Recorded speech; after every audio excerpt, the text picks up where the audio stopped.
Hey there, my name is Nicole Burke, and if you've been around these parts for a while, you know I am absolutely in love with raised beds. It was raised beds that gave me my first success in the kitchen garden. I use raised beds for all my clients with Rooted Garden and all my students with Gardenary. So today I want to warn you about 3 mistakes that you could make when choosing or building your raised beds. So let's avoid these mistakes. Sound good?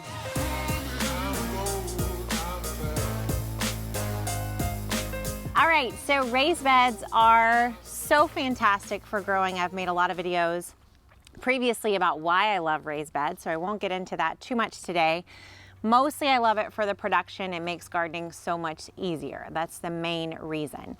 But today I want to talk about some mistakes you could make when you're setting up your first set of raised beds. And we've all been there.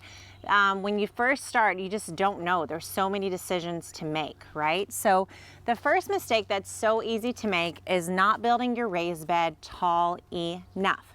Now, my raised beds are 2 feet tall, which is not necessary. You do not have to have a 2-foot tall bed, but I'm going to talk through the different heights so that you know which height might be best for you. So our very first raised bed my family ever put together was about 4 inches tall.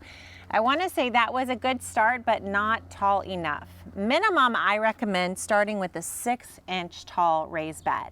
Now, as you can see, that's a lot lower than what I have right here, but it is a good start. So it gives you 6 inches of good soil that you can start with and grow with. 6 inches is a great height if you want to grow greens. So if you're focusing on lettuces and herbs and very short-rooted plants, then 6 inches is fine, especially if that's going to be your main priority in the kitchen garden. Now, when we move up to 12 inches is really a minimum height I recommend for gardeners who want to grow a wide variety of plants. It's still not quite deep enough, I think, for things like tomatoes, very deep-rooted plants, but it's plenty deep for carrots and radishes and peppers, plants that have a little bit of a bigger root base, but not huge. So our second set of raised beds that we had tons of success with in Houston, we set those up to be 1 foot tall, and we had a lot of success.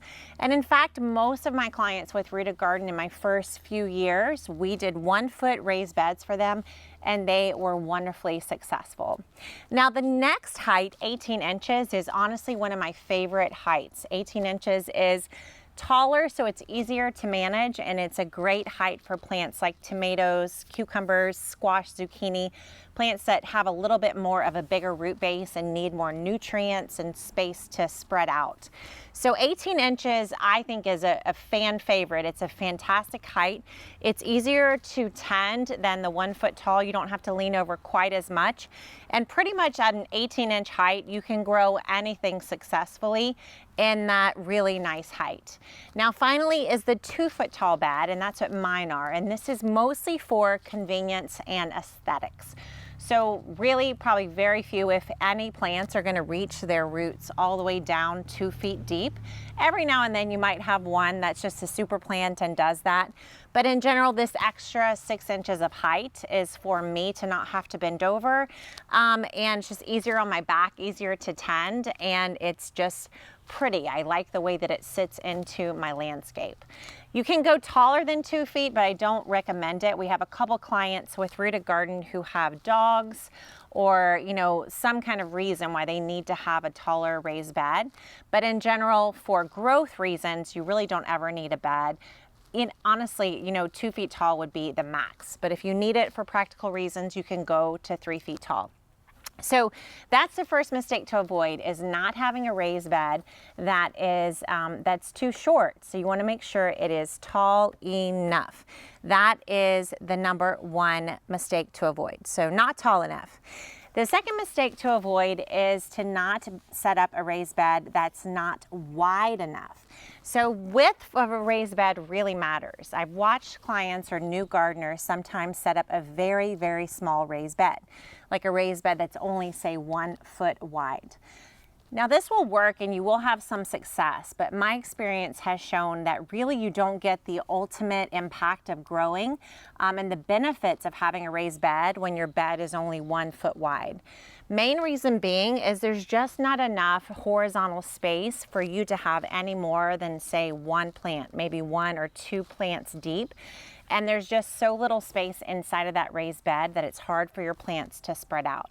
So sometimes when we're growing in small spaces, or we really want to make something work in a space, we can end up with a smaller bed than we hoped for. So I just encourage you, minimum width I usually recommend is 2 feet if possible. If you can't go 2 feet, I would at least do 18 inches. And then anything beyond 2 feet is generally my preference. Now, if you have a bed that you can access from all sides, then you could go as wide as 4 to 4.5 to 5 feet wide. Generally, I would not go wider than 5 feet. Even 5 feet, honestly, is a stretch. 5 feet is going to be pretty hard to reach into the center of the bed from both sides. But these beds, my beds, are 2.5 feet wide. The reason why I chose to do that is because on these side beds, I can only reach the beds mostly from one side. I'll show you what I mean. So these beds, I can only reach, I can squeeze in back here, but it's a lot harder to do. So in general, I'm mostly gardening in these beds just from this side. So with these 2.5 feet wide beds, I can reach to the side. As you can see, I have a lot of space to grow a good many plants, even in a more narrow bed. And if this bed was only 1 foot wide, I'd literally be cut right about here. So in that case, you're paying for a lot of material and you're not getting nearly the amount of growth that's possible. So that's the second mistake, is to make sure your width is right. It's not too wide and it's not too, not wide, too narrow. That's the word I was looking for. Not too narrow and not too wide. So I say the magic space is between 2.5 feet wide to 5 feet wide. That's generally my favorite width. Then finally, the third mistake you can make is choosing raised beds that are not thick enough. So this is in particular if you're building raised beds that are made of wood. So oftentimes, and especially now, cedar and wood just in general, all kinds of building materials are super expensive.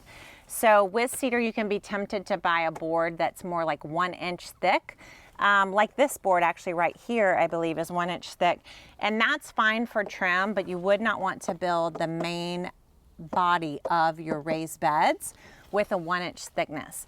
The main reason for that is due to durability. So these boards are going to get stress and wear over time. They're natural materials, so they're going to get wear and tear with the weather and with soil and plants inside of them.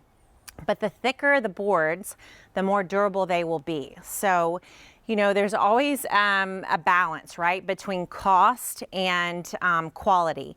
So I recommend buying the thickest board that you can afford as you're building your raised bed, so that you'll get more life out of your raised beds as you start to enjoy them. So in general, when we build raised beds for our clients or teach inside of Gardenary, we recommend getting the 2 inch board as a minimum thickness when you're building these raised beds. Now, if you're using a steel or a stone, again, thickness is important. So finding out the right kind of thickness for a steel bed, I usually say around 3/16 is great. And then if you're doing a stone bed, making sure you're using the thicker part of the stone as you're stacking it, and using that thickness of the stone to give you nice durability for your raised beds. So those are 3 simple mistakes. There's a ton more we'll keep talking about here on the Gardenary channel. But the number 1 is not deep enough. Number 2 is not too narrow or too wide. And number 3 is not thick enough. So just like, you know, they say a stitch in time saves 9 or something like that.